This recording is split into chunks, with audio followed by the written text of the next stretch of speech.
Fala pessoal, tudo certo? Danilo Martins aqui na área hoje para mais um vídeo, hoje com os palpites para as semifinais da Copa do Mundo, Argentina e Croácia, França e Marrocos, dois grandes jogos. Eu confesso que com o Brasil fora estou torcendo por uma final entre Croácia e Marrocos, uma final alternativa.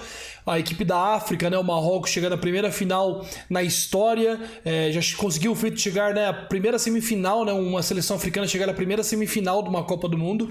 E a Croácia, por mais que tenha conseguido alcançar a final em 2018, seria muito bacana ver ela de novo na final, porque ainda assim é uma zebra. Do outro lado, o bom futebol da Argentina e da França também precisam ser elogiados, Duas grandes equipes, a Argentina com o Messi jogando muito, a França com o Mbappé jogando muito. Os dois principais jogadores estão desempenhando realmente bons papéis. Ainda que a França esteja sem seus principais jogadores ali, tirando o Mbappé, tá sem o Benzema, por exemplo, sem o Kanté, mas ainda assim tá dando um caldo muito legal essa seleção. Bom, eu vou fazer a aposta aqui em conjunto para esses dois jogos, é uma dupla que eu fiz porque eu tô bem confiante nessa aposta, não é a coisa que eu torço e é aquilo que a gente fala, Nas apostas nem sempre a gente deve apostar naquilo que a gente torce, você tem que ter uma visão racional e uma visão emocional. Você pode torcer e tudo mais, mas o seu dinheiro tem que sempre ir pro lado racional da coisa, porque basicamente você precisa analisar o jogo sem o que seu coração fala. E como eu quero muito uma final entre Croácia e Marrocos, eu vou fazer minha aposta aqui de forma totalmente racional, analisando como são as duas equipes. Começando pelo jogo da Argentina com a Croácia, eu acho que a Argentina está num futebol muito interessante. Desde que perdeu da Arábia Saudita na primeira rodada, depois de lá ela não deu mais chance pro azar, conseguiu passar tranquilamente sobre México e Polônia. Nas oitavas de final, passou sobre a Austrália, tomou um apertinho no fim, e com a Holanda foi o jogo que ela mais se arriscou, que ela estava com 2-0 na frente, tomou um empate ali no último minuto, de uma forma bizarra, e ainda assim passou nos pênaltis. E por que passou? Porque é um time que tem muita raça, muita força de vontade. Até na hora de bater pênalti, a Argentina consegue bater de forma tão forte que ele não consegue nem pegar. Então, assim, a Argentina é uma mistura de time muito técnico, com Messi, Lautaro Martínez, que não tá jogando muita coisa, mas ainda assim é muito bom, Di Maria, enfim, aquele outro menino que eu esqueci o nome, Enzo não sei o que, também esqueci o nome dele, é muito bom jogador também. O McAllister do Brighton tá realmente fazendo um bom ano, então acaba que é um time muito bem montado. Do outro lado da Croácia, é um time que tem uma qualidade muito interessante, é verdade, mas é um time que passou do Brasil e do Japão mais na sorte do que por qualidade própria, É um time que tem muitos jogadores do Dinamo de Zagreb, que atuam em equipes menores, de menor nível na Europa, e tem também esses jogadores estrelados, como o Modric, o Perisic, o Brozovic, o Kovacic. São 4 aí nomes muito fortes e meio a vários jogadores que não são de alto gabarito. Então não posso respeitar a Croácia só porque ela passou de um Brasil numa desatenção enorme do Brasil. Eu acho que no jogo de 90 minutos, mais 30, mais pênaltis, a Argentina tem totais condições de avançar aqui. Pra mim, ganha no tempo normal, mas eu vou colocar uma aposta mais safe, que é pra Argentina se classificar aqui, porque outra prorrogação pra Croácia, com um time tão velho que tem, eu acho que vai ficar difícil. A gente sentiu isso da Croácia na prorrogação contra o Brasil e deve sentir de novo um time muito cansado e realmente chegando no seu ápice aqui. Por isso que eu acho que tá de muito valor essa cotação.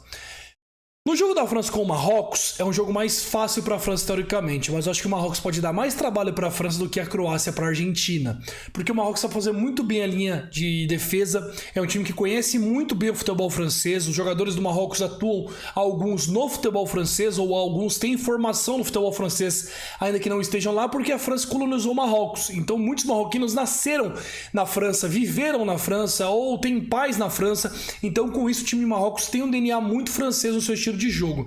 E engana-se quem pensa que Marrocos é uma seleção fraca, uma seleção que foi uma zebra. Tem o Mazraoui, tem o Hakimi, tem o Ziyech, tem vários jogadores de qualidade. Eu não sei quem joga ao certo amanhã por conta das lesões que esse time sofreu durante a Copa do Mundo, O Saïs, o Agüer, o próprio Mazraoui também saiu meio lesionado no último jogo, então fica um pouco difícil de você prever quem joga amanhã, mas no conjunto todo, a gente sabe que o Marrocos tem um time muito bom, só que acaba que a França é um time que tem um time melhor ainda. O time da França é um time de muita qualidade. O Mbappé é um jogador que não se encontra hoje, tirando o Messi na Copa do Mundo, entre os times vivos.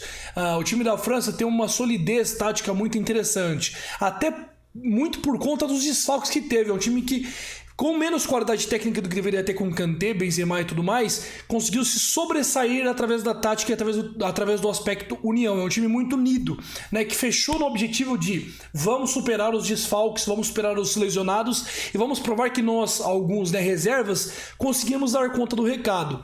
E eu acho que aqui pesa também muito o fator camisa, né? O fator tradição. Eu sei que o Marrocos ignorou isso de Portugal e Espanha, mas são times muito abaixo do projeto construído da França, que vem desde 2014. Então, com isso, eu vou França para classificar aqui. Eu acho que os dois favoritos não vão dar chance ao azar. Eu acho que é a final técnica que alguns querem ver e que vai acontecer, que é Argentina e França.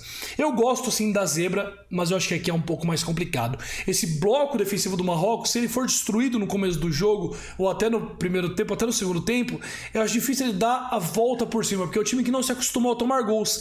E é difícil segurar 90 minutos de jogo e até a prorrogação sem tomar gols da França. É um time muito forte ofensivamente. Então por isso eu acho que aqui nós temos uma dupla muito interessante. Eu vou com uma unidade nessa dupla, tá bom? Eu dei uma contextualização um pouco maior aqui por conta da importância desses jogos. Eu acho que vocês até perceberam que eu puxei um pouco pro lado de Marrocos, porque eu realmente gosto da seleção, só que a gente precisa relativizar. Uma coisa é Marrocos e Croácia, uma coisa é Marrocos e Bélgica, uma coisa é Marrocos e até Espanha. Agora uma outra coisa é Marrocos e França, depois de 5 jogos muito tensos, depois de um time de Marrocos vencer 2 batalhas absurdas, que ele era zebra e conseguiu ultrapassar isso, e esse pensar, Marrocos vai conseguir de novo ser a zebra? Eu infelizmente acho que não. E por isso que essa é minha dupla.